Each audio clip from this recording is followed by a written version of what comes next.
About a little over 2 years ago, Billy Joel performed the final concert at Shea Stadium. This is, of course, a former home of the New York Mets on July 16th and 18th, 2008, a little over 2 years ago. There's a documentary about it. It's called Last Play at Shea. And if you've heard, if you've been listening all morning, I've been singing the praises of this. This is just an amazing work. It's a must-see for everyone. And with us on the phone is Billy Joel. Good morning, Billy. Good morning. Now, Billy, I saw the trailer for this, and in it, you talked about it was a monumental moment for you when you first saw the Beatles and you realized, and you said to yourself, this is what I want to do. Were you actually in attendance at the Shea concert for the Beatles? No, I didn't get to see that. But you saw them on Sullivan or something? Well, I did see them when they did the Ed Sullivan Show, which was 1964. I believe they played Shea in 1965. Yeah. And I would have to think that a moment like this, even though you say you're not really a Mets fan, which is kind of funny, but it had to be a monumental moment to play in a house that the Beatles, that had influenced you so strongly, had once played. Oh, absolutely. The Beatles created the model. No one had ever played a concert at a baseball stadium. A rock and roll show at a baseball stadium was, technically, really, it never should have happened. I think they used the baseball PA system. Yeah. You can't even hear, what the announcers say. But it's not that I'm not a Mets fan. I'm not a rabid baseball fan. Let's put it that way. Right, yeah. I believe to be a Mets fan, you have to have a lot of commitment and fortitude and patience. And I think it's, like I said, it's easier to be a Yankee fan because they win all the time. Yeah. It's harder to be a fan of a team that gives you so much aggravation. Billy, Bob Buckman, who is now our program director, and he says hello, by the way. He's a friend of yours. Yeah, tell Bob I said hi. Will do. He gave me the DVD yesterday, and really, I didn't know what to expect. Honestly, I just thought it was going to be like a concert footage of this. I had no idea that this documentary was going to just be woven together so tight with Shea Stadium, with your career from your childhood on up to the concerts there, to the building of it, and the tearing down of it, the people that had worked there for 37, 40 years, whatever it was. Just an amazing way to present a documentary. How involved were you in putting this thing together? Well, we knew we were going to film the show. We just wanted to have it originally just for archival purposes. It turned into a whole other thing. I don't like concert films. As a matter of fact, the whole term concert film is a contradiction in terms. It's true. It's neither a concert and it's not a movie. It's just some guys playing up on a screen. I'd rather be at the concert, to tell you the truth. I get bored to death at concert films. Mm-hmm. On the other hand, if you say documentary, a lot of people fall asleep. Mm. So, yeah, it's like jumbo shrimp. How do we do this? Concert film. It's sort of like live album. Right. Same thing. It's like there's a real dichotomy there. So I said, look, why don't you guys, let's make this more than the concert film. Film what's going on. And if you're going to go for the movie thing, make believe you're making the movie Jaws. You remember in the movie Jaws, you hardly saw the shark. Right. So I said, make believe you're filming Jaws and I'm the shark. Don't show me, because I'm really uncomfortable on camera. I'm camera shy. I'm just not photogenic. I don't think I'm horrible looking. I'm just not photogenic. I don't have good photographic angles. So keep the camera off me and film what's going on around me, and film the story. What's the story? Then they realized there was a story about Shea. There's a story about where Shea is. There's a story about the baseball team itself and the history of the place, and also, our own history, which kind of correlates with the history of Shea Stadium. And so that's what we ended up with. If you just joined us, we're speaking with Billy Joel. Billy, you were inducted into the Songwriters Hall of Fame in 1992. That has to be a huge moment for you. Creatively speaking, where does the creative process begin for you when it comes to terms of writing a song? Is it the melody? Is it the story? It's usually the music, which is really the backwards way of songwriting. Traditionally, songwriting is when someone takes a poem or a lyric and sets it to music. I watched Elton work, and Elton does it that way. He has lyrics, which usually they come from Bernie Taupin. He'll email or used to fax lyrics to Elton, and Elton would sit down and read the lyrics and then start playing a melody to go along with the words. I do exactly the opposite. I come up with an idea for music first. I come up with some chords and a melody and an idea of a rhythm, and then I have to fit words on top of that.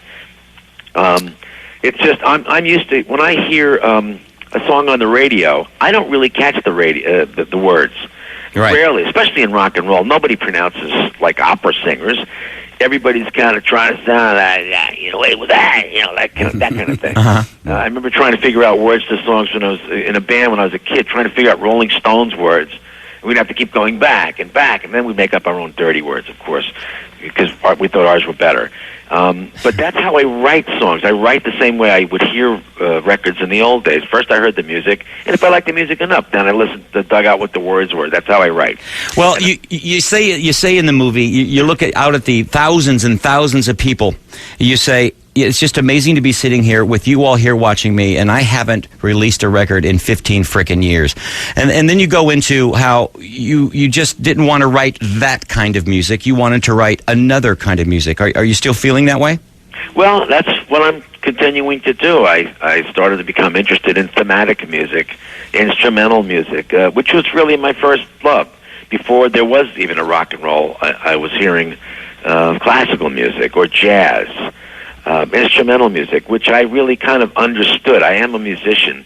I don't need words to understand what music is meaning, to get the emotional code or the mood of a piece. But the songwriting, you do have to translate your own music into lyric, and that's a process, and there's a technique to it. And I became very comfortable with the abstract idea of just writing instrumental music, thematic music. I rediscovered the classics. I listened to Beethoven, and I listened to Chopin and Rachmaninoff. I said, "Whoa, these guys are talking to me, man." And not that I'm ever going to be anything like that, but that's what I like to do. So I don't write songs anymore. I'm not going to stop myself from writing songs, but I dream this stuff all the time. Every night, well, not every night, but a lot of nights, I dream music. I dream entire symphonies sometimes. Now, Billy, this is a moment of urban myth. Would like to know if it's true. You were in the process of writing a song. You happened to be sitting in an Italian restaurant. This is how the urban legend goes. And you were struggling with how to begin the song, though you had the story. Yes. And the waiter approaches you and says, "Bottle of red, bottle of white." That's true. I already had the middle part of that piece, which was the ballad of Brenda and Eddie. Yep. I wrote a song about Brenda and Eddie was still going steady. Okay, so now it's okay. I need something else. I need a beginning, and I need another section. And how do I start this thing? How do I set the mood? And I'm sitting in a restaurant. I've got my notebook with me. I do this a lot. Sometimes if I'm stuck for an idea, I'll go someplace and I'll try to look like a songwriter. And then the waiters are looking at me going, "Hey, he's writing a song." And the other people in the restaurant, "He's writing a song." Right. And then I think to myself, "That's right, I'm writing a song." Jump starting the process. The waiter came over and he goes, "Would you like a bottle of white, a bottle of red?" And I went, "Thank you." Wow, aren't you glad he didn't say, "Did you want fries with that?" Yeah, I am. Out of interest, Billy, what do you remember the restaurant? Yes, it was on Mulberry Street in Manhattan. I believe it was a place called Il Cortile. Il Cortile. I think it's still there. It's still there. Interesting. It's kind of a mafia hangout. Love to talk about, this is just an incredible piece, this work, this movie. I've never seen anything done the way this has been done. And the icing on the cake, you just can't get a better climax than Paul McCartney. And we had read the stories when it happened. The news were saying, was he going to show? Was he not going to show? Could he make it there in time? He wanted to do this last show at Shea. And you asked him, and he said, I love when Paul says in the movie, he goes, "Well, I said, I don't think I can do it. Do you?" Yeah, to that's fly right. to fly over. Did you know at the beginning of that night's show whether or not he was going to be there?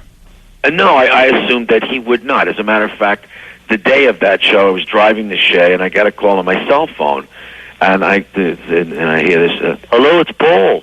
And I'm thinking, Paul Reiser, Paul Simon. I'm thinking of the Pauls I know. Last thing in my mind is that Paul McCartney's calling me on my cell phone. I mean, I know Paul, right, and he's been a friend for a long time, but I just didn't think of him calling me on my cell phone. He goes, well, look, I'd love to come to the show, but I'm leaving on a flight tonight from London. I don't know if I can make it there because my flight lands pretty late, but just wanted you to know I was going to try to do it. And I said, oh, thanks, man. Just I was grateful that he even considered doing it. And I figured that was that. And as I'm on stage during the show, I completely forgot that this was even going to be considered. And my tour manager runs up on stage. This is just about at the end of the show. Right. Like the last third of the show. And he goes, the Eagle has landed. Yeah. And I got it. I went, oh, my God, he landed. But now here's the problem. He landed at JFK, which is all the way on the south shore of Long Island. He's got to get across island to Shea Stadium, which is on the north shore, which is a mess. There's no way he's going to be able to do it. So they had vectored his flight to come in before it was even scheduled. They rushed him through customs and immigration. They put him in a plane. There was a whole bunch of police escorts going with him. They got him from JFK to Shea Stadium in 11 minutes. Wow. Which is impossible. I mean, even in a helicopter, you can't do that. Somehow he got there, and he's walking onto the stage, tuning his Hofner bass, his original Hofner bass, with a butter knife. Wow. He hadn't even had a chance to, tune with us or warm up or even know what the sound was going to be like. Real professional, man. The guy walks right on stage, ladies and gentlemen, Paul McCartney. And we just wigged out. Right. Oh, my God, this is, such karma here. You talked about it in the movie, but you say you all just wigged out, and you did. The backup singers, the horn players, the sax player, the drummer. All of a sudden, the demeanor changes to, oh, my God, I'm playing with Paul McCartney. Yep. We were in some kind of time warp, as if we were, going back to 1965. It was such poetic beauty about the whole thing. Billy, I was in Vegas several years back, and I had a copy of The Stranger with me. Now, I had already heard, of course, all of the hits because I'm in radio, but I had never sat down and listened to the entire album, track by track, as it was intended. And I so thoroughly was impressed with the thematic layout of the album. My question is, how important is it, or was it to you, the lineup of the track 1, track 2 versus track 3 versus track 4? Oh, that's critical. That's a crucial aspect of the art of album making, which I really don't even know if that exists anymore. Albums are not the medium that they used to be. They're not the art form that they were when I was starting out. The Beatles really kind of created the model. And now an album wasn't just a collection of songs that they threw together to sell to kids who liked one single. The album was the art form, and as you went from side A and flipped it over onto side B, you were reading the album cover, you were reading the liner notes, you were looking at the pictures, you were listening to the track, one track go to the next track. It was very, very important. It was almost like symphonic in scope. It was operatic. And it's very important to me. Actually, I wonder if the listening of albums, the listening to albums, is still understood. I wonder if it's even appreciated anymore. I think you're right. I think it is a forgotten art form with iTunes, and you can download one song, and it's tough these days. Billy, you also now we all kind of knew that there were business woes for you through your career, and I never really knew the real story. In this movie, you lay it out very, very plainly. There were villains and there were heroes. What is the gentleman's name that went to the guy who had your rights and all that, and just basically almost punched him in the face, saying, "You give him back his right"? Who was that guy? Yeah, that was Walter Yetnikoff, who was the president of Columbia Records at that time. Walter was around when Columbia was purchased. He negotiated the purchase of Columbia to Sony. Columbia Records used to be part of the CBS empire. which was kind of a tight-assed organization. You know, Right. They were television. The rock and roll record label was kind of the bastard stepchild of this corporate entity, and Walter negotiated the purchase of it to Sony, which gave them a whole bunch of freedom, and now the animals were running the zoo. Walter was, he's in a lot of different books about that particular era. I think it's Hitmakers and Howling at the Moon. He was always portrayed as kind of a wild man. And, he had his wild times, but he was also what we call a mensch. He was a real stand-up guy. And he got my copyrights back, my publishing rights back, from a guy who had swindled me out of them. Yeah, the way you talk about him was obviously with very, very much affection. He was one of the heroes in your life. Yeah, he got a bad rap for a while. I mean, because things got so crazy in the music business, and he was kind of lumped in with some other people. But he was not a villain; he was a good guy. And this business is not known for a lot of good guys. Billy, you by no choice of your own. You are a very gifted musician, a very gifted writer, and you do this by no choice of your own. As you now at this age, because to do what you do, you have to leave family and friends and go on the road and live in strange hotels and address a different city each night. At your age now, and you look back on this, was the price too high? I think about that at this point. I have pondered that over the years. There is an aspect of death of a salesman to it. Sometimes you're in a hotel, and no matter how glamorous it all looks, you end up in a hotel room alone in some strange town, and you're Willie Loman. We're all it comes down. We're all in sales, It's true. It's very true. And it does take its toll on family relationships, on personal relationships. Once I had a kid, I didn't want to go on tour anymore because my own father was never around, and I had sworn that I was going to be around. Boom, there I was repeating the same thing. But you had to because you were cheated. I did have to go back out on the road. Not that I don't like playing. I just didn't like touring that much anymore. And in talking to a lot of my contemporaries, I was talking to Bruce Springsteen the other day about it. I was talking to John Bon Jovi. None of us are crazy about being away from home all that much anymore, or being on the road, schlepping all over the world. We've done it. We've seen it. We've experienced it. Hey, a lot of it was fun. But now we're at a point in our lives where we just kind of want to be homies. Well, you mentioned your daughter. I was floored by her beauty and her presence in this thing. She is. I hope she's as wonderful as she comes off in this film. She's a great kid. She really is. I know I sound like a typical father, but she's got a terrific heart, this girl. And a real healthy kind of a viewpoint of what happened and how it happened, and her love for you. Yeah, well, she lived it. I mean, she lived a life. When she was very, very young, she got to travel all over the world. She went to the Soviet Union. She went to China. She went to Japan, to Europe. And, this girl has been around. Billy, you talked about, and we'll let you go. We know you have other interviews to do, but you talked about the schlepping around the world thing. Does what's currently happening in Vegas with the permanent residency thing, does that appeal to you at all? I tell you what, being in one place does appeal to me. Doing it in Vegas doesn't. It's not my kind of town. Mm-hmm. Yeah. I like playing in Vegas because they're always fun gigs. The audiences are fantastic. But I don't want to stay there for a long period of time. It's just, I'm not a desert guy. I guess I'm an ocean guy. Yeah. I get landlocked if I'm away from the sea for too long. Nice. But I'd like to be able to do that in New York. As a matter of fact, everybody's talking about trying to figure out ways of doing this. And that might happen for me. I don't know if it's because I'm a fan that I say you care about your fans, but I've seen you numerous times in Vegas, in LA, all over the place. If you're there and I'm there, I'm right there. You are so good with the audience. Even the show with, and I've seen you with Elton a couple of times. You seem to have so much fun on stage. Well, part of me, I don't know if this is understandable.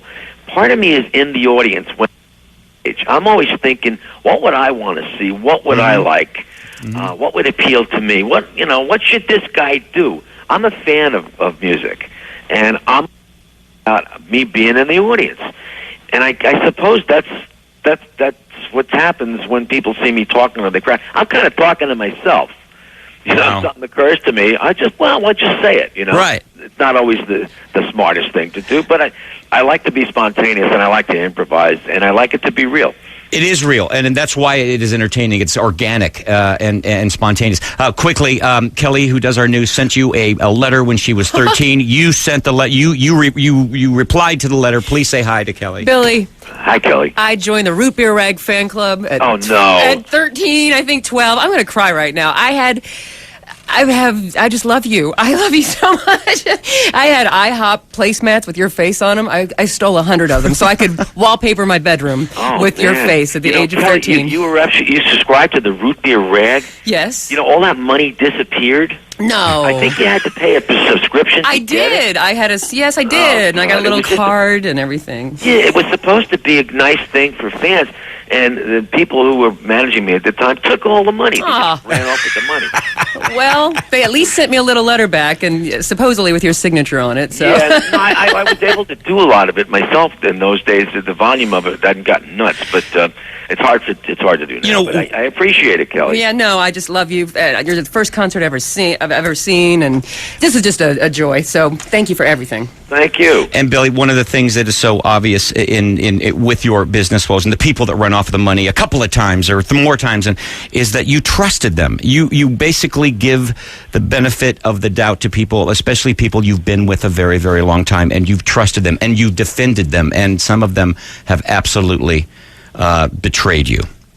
Well, that's life. It happens to everybody. I'm not alone in that. I've had I got to balance it out by looking at how much good fortune I've had. Mm-hmm. Maybe that's good success tax. I've probably made way more money than I was entitled to begin with. I don't mean business wise. I mean morally. Right. I've had tremendous good fortune, and I'm aware of that. And I do tend to trust people sometimes to the point of self-destructive. But I would rather be that way than be suspicious of everybody I know. Billy, it was an amazing work, this movie, this film. I hope it turned out the way you wanted to. I've never seen anything like it. Well, you know what? I didn't know what to expect, and when I saw it, I didn't throw up. So that means, I guess it's okay. Because it could have been a real cringe fest. I don't like watching me on camera. Well, yeah, it is a work of art. It truly is. Whoever edited it, whoever directed it, these people, you should give them a raise. They did a great job. Yes, they did. Billy, thank you so much for your time. Thank you, guys. All right. Talk to you soon. All right, take care. There you go, He's Billy so much Joel. funnier than I ever imagined. Yeah. All right. We'll get business done. We'll come back. It's the Mark and Brian Radio program.